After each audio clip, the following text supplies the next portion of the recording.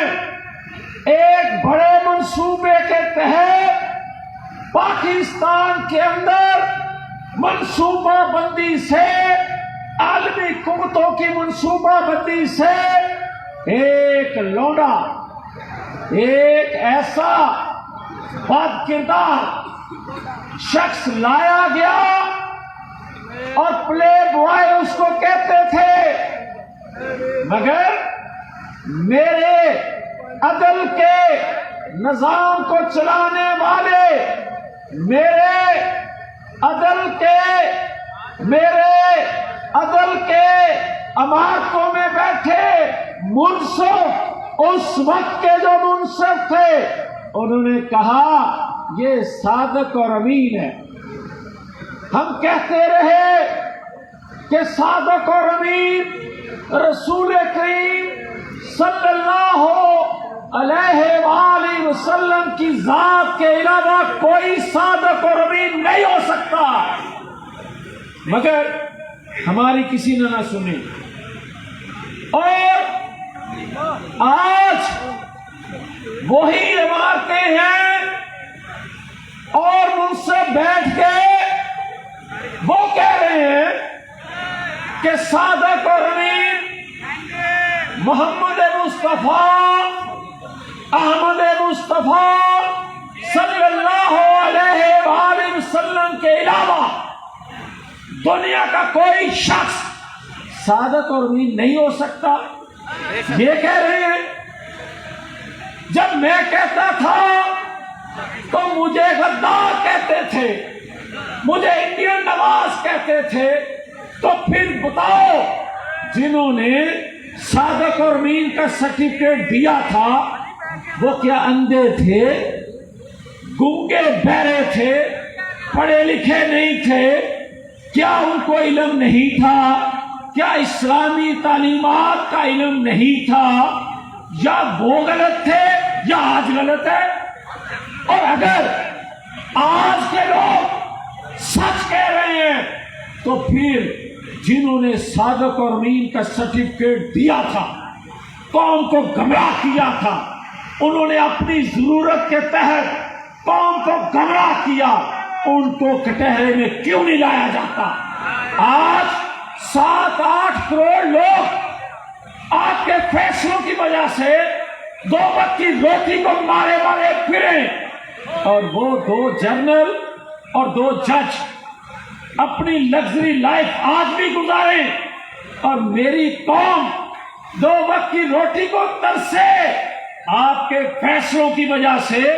تو مجھے بتاؤ، آج اگر جج اس وقت کے مانیٹرنگ جج اور دوسرے جج اس وقت اگر استعفے دیتے جب ان سے دباؤ میں لا کر ریاست کے خلاف فیصلے لیے جا رہے تھے، یہ نواز شریف سے انتقام خالی نہیں تھا، نواز شریف سے انتقام خالی ہوتا تو 7-8 کروڑ لوگ روٹی کو نہ ترستے.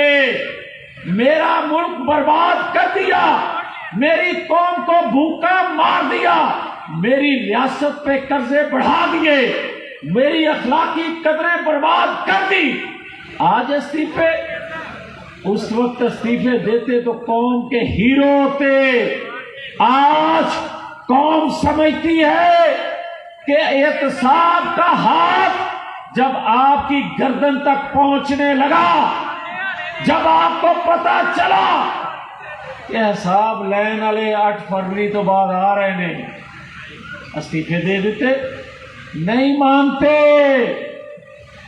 استعفے اگر کسی جگہ فل اسٹاپ نہیں لگاؤ گے, قوم کو بتاؤ گے نہیں کہ کہاں سے احتساب شروع ہوگا, اور اس کے بعد یہ منصوبہ ساز جو تھے, منصوبہ بندی کرنے والے جو تھے, جو اس وقت کے کردار تھے, جب تک ان کو آپ کٹہرے میں نہیں لاؤ گے یہ ملک نہیں چل سکتا, یہ آگے نہیں بڑھ سکتا. اور آج ایک بات کہہ دوں, مایوسی نہیں ہے, میں مایوسی پھیلانے نہیں آیا, میں ایک بات کہنے آیا ہوں. آج بھی آپ کے فیصلے سے ہم واپس آ سکتے ہیں. آپ کے کسی جذباتی, کسی غیر فطرتی, کسی غیر اخلاقی, کسی غیر حب الوطنی سے سرشار نہ ہوتے ہوئے کوئی فیصلہ ہو گیا تو کنارے پہ کھڑا ملک ڈوب جائے گا. پھر ڈھونڈتے پھرو گے. فلسطین میں بچے ماں باپ کے سامنے گولی کھا رہے ہیں, اور ماں باپ بچوں کے سامنے گولی کھا رہے ہیں آزادی کے لیے. آزادی نہیں مل رہی, دور دور تک نظر بھی نہیں آ رہی. ہزاروں لوگوں کی شہادتیں 2-2.5 ماہ میں ہو گئی, مگر کوئی روکنے والا نہیں ہے. کیا خدا نہ خواستہ اس چیز کا انتظار کر رہے ہو, یا ایک پرچی سے ملک واپس لا سکتے ہو, متحد ہو کے ایک قوم بن کے ایک قوم کے موشن کو لے کے آتے ہو, جو اس قوم کا رہبر ہے, جو اس قوم کا موشن ہے, اس نے آپ کے دفاع کو ناقابل تصویر بنایا, اس نے پاکستان کے اندر ڈیولپمنٹ کی, اس نے پاکستان کو سی پیک دیا, مگر جب اس نے پاکستان کے لیے کچھ کیا یا ہائی جیکر بنا یا تاحیات نااہل کر دیا گیا, کبھی زہر دے دیا گیا, مگر اس کے باوجود وہ اپنی 4تھی دفعہ گردن پیش کرنے آیا. کیوں؟ اس کا عشق ہے اس قوم سے, اس کا رشتہ ہے اس ریاست سے, وہ اس مٹی کا بیٹا ہے. کب تک اس کو ہٹاتے رہو گے؟ کب تک اس کے راستے کی رکاوٹیں بنتے رہو گے؟ مگر مجھے یہ کہتے ہوئے بھی کوئی خوشی نہیں ہے, مجھے کوئی خوشی نہیں ہے یہ بات کہتے ہوئے کہ اج جڑے رکاوٹاں کھڑیاں کردے سن نا ادارے چ بیٹھے ہوئے, اج وہ کہہ رہے نے آ جا تینوں اکھیاں اڑیک دیاں, مگر بہت دیر کر دی, بہت دیر کر دی. ملک برباد ہو گیا, قوم نڈھال ہے, معیشت کا کوئی پتہ نہیں ہے, روپے کی کوئی قدر نہیں رہ گئی, بے روزگاروں کی کروڑوں لوگوں کی فوج آپ تیار کر چکے ہو. مگر مجھے یہ بتاؤ, کیا جس شخص کو لے کے آ رہے ہو قوم کے لیے, اس کے راستے کی رکاوٹیں ہٹا رہے ہو, تو کہتے ہیں یہ لاڈلا ہے. مجھے کوئی بتا دے, جب ہمیں چور ڈاکو لٹیرا کہا جاتا تھا, جب ہمیں انڈین نواز کہا جاتا تھا, جب ہمیں مودی کا یار کہا جاتا تھا, اور جب وہ الزام لگاتے تھے جس کا سر پیر کوئی نہیں ہوتا تھا، آج ایک ایک کر کے ان کیسز سے بری تو ہو رہے ہیں، مگر مجھے یہ بتاؤ وہ 7-8 سال کون واپس کرے گا؟ مجھے یہ تو بتاؤ اس قوم کا گناہ کیا تھا؟ میرا گناہ ہو سکتا ہے کہ میں ایکسٹینشن نہ دوں، میرا گناہ ہو سکتا ہے کہ میں غیر آئینی قانونی کاموں پہ اپنے آپ کو کھڑا کر دوں، میرا یہ گناہ تو ہو سکتا ہے کہ میں عالمی قوتوں کی رضامندی کے بغیر پاکستان کو ایٹمی قوت بناؤں، میرا یہ گناہ تو ہو سکتا ہے میں عالمی قوتوں کی مرضی کے بغیر پاکستان کے اندھیرے دور کروں، میرا یہ گناہ تو ہو سکتا ہے کہ میں پاکستان کی معیشت کو اٹھا لوں، میرا گناہ یہ تو ہو سکتا ہے کہ میں آنے والی نسلوں کی خوشحالی کے لیے سی پیک دوں، مگر میرا یہ گناہ نہیں ہے جو میرے پہ تھوکتے رہے۔ ایک دفعہ آپ کسی کو کہتے ہو گڈ ٹو سی یو، ایک لٹیرے کو کہتے ہو گڈ ٹو سی یو، ایک 9-10 مئی کے مجرم کو کہتے ہو جس نے پاکستان کی اینٹ سے اینٹ بجا دی، اس کو کہتے ہو کہ یہ بڑا معصوم ہے، یہ بڑا مقبول ہے۔ تو کیا نواز شریف 2/3 اکثریت نہیں رکھتا تھا جب اس کو آپ نے بے گناہ ہوتے ہوئے فیصلوں سے ہٹایا؟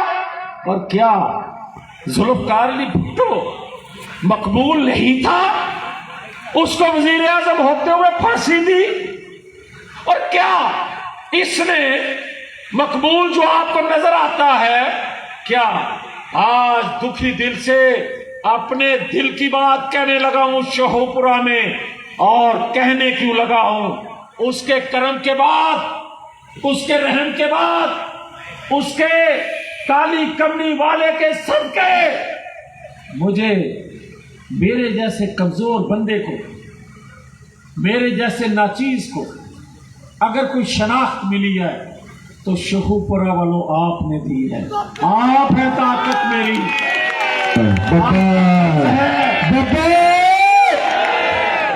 آپ کا قرض ہے میرے پہ، میں قرض اتارنا چاہتا ہوں، مرنے سے پہلے اتارنا چاہتا ہوں، اس لیے کہ قومیں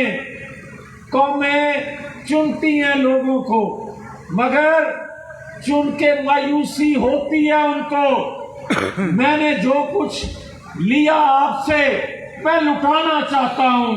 میں آپ کو کہتا ہوں جب آپ مجھے چنتے رہے ہیں، میں آج ایک بات کہنا چاہتا ہوں، میرا سفر قبر کی طرف شروع ہے۔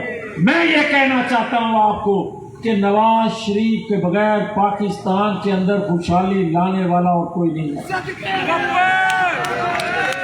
اور کیوں کہتا ہوں؟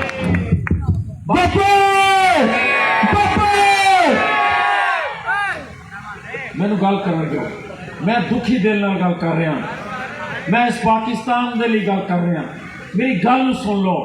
میں یہ بات کہنے لگا ہوں، پاکستان کے اندر نوجوانوں قرضہ لے کے قرضے کی قسطیں ادا کرنے کے لیے پھر قرضہ لیں، ملک نہیں چلے گا۔ اس کی آمدن کے لیے کوئی سورس آمدن کا بنانا پڑے گا، اس کے بغیر یہ ملک نہیں چل رہا۔ اور اگر اس نے چلنا ہے جو کہ چلانا ہے تو پھر آپ کو سی پیک بنانا پڑے گا، اور سی پیک مکمل نہیں کر سکتے چین کے پیسے کے بغیر۔ چین جو ہے وہ نواز شریف کے بغیر کسی پہ اعتماد کرنے کے لیے تیار نہیں ہے۔ وہ کیوں؟ وہ اس لیے کہ وہ سمجھتا ہے عالمی قوتیں چین کا یہاں آنا جانا، مداخلت یا اثر رسوخ بڑھتا برداشت نہیں کر سکتی، اور اس لیے وہ یہاں سی پیک نہیں بننے دینا چاہتی۔ وہ سمجھتی ہیں کہ نواز شریف نے پاکستان کے مفاد میں جب ایٹمی قوت بنایا تھا پاکستان کو، تو اس وقت بھی عالمی قوتیں مخالف تھی، مگر اس نے سینہ تان کے اپنی حکومت گنوا لی، ہائی جیکر بن گیا، مگر اس نے پاکستان کے دفاع پر کمپرومائز نہ کیا۔ وہ سمجھتا ہے کہ اس نے نواز شریف نے سی پیک جب لانچ کیا تھا، جب شروع کرنے کا فیصلہ کیا تھا، جب اس نے شروع کر لیا تھا تو اس کی کابینہ کے لوگوں نے بھی کہا تھا کہ نواز شریف یہ شروع کرو گے نہ حکومت رہے گی نہ تیرا خاندان وہ چھوڑیں گے، اس لیے وہ کام کرو جس سے تم محفوظ رہو۔ مگر اس نے چند لمحے میں اس میں شامل تھا، اس میٹنگ میں شامل تھا، اس نے چند لمحے سوچنے کے بعد کہا یہ زندگی آنی جانی ہے، مگر میں پاکستان کی حفاظت کے لیے کمپرومائز اگر نہیں کیا تو اس کی خوشحالی پر بھی کمپرومائز نہیں کر سکتا۔ اس نے سی پیک جب شروع کر لیا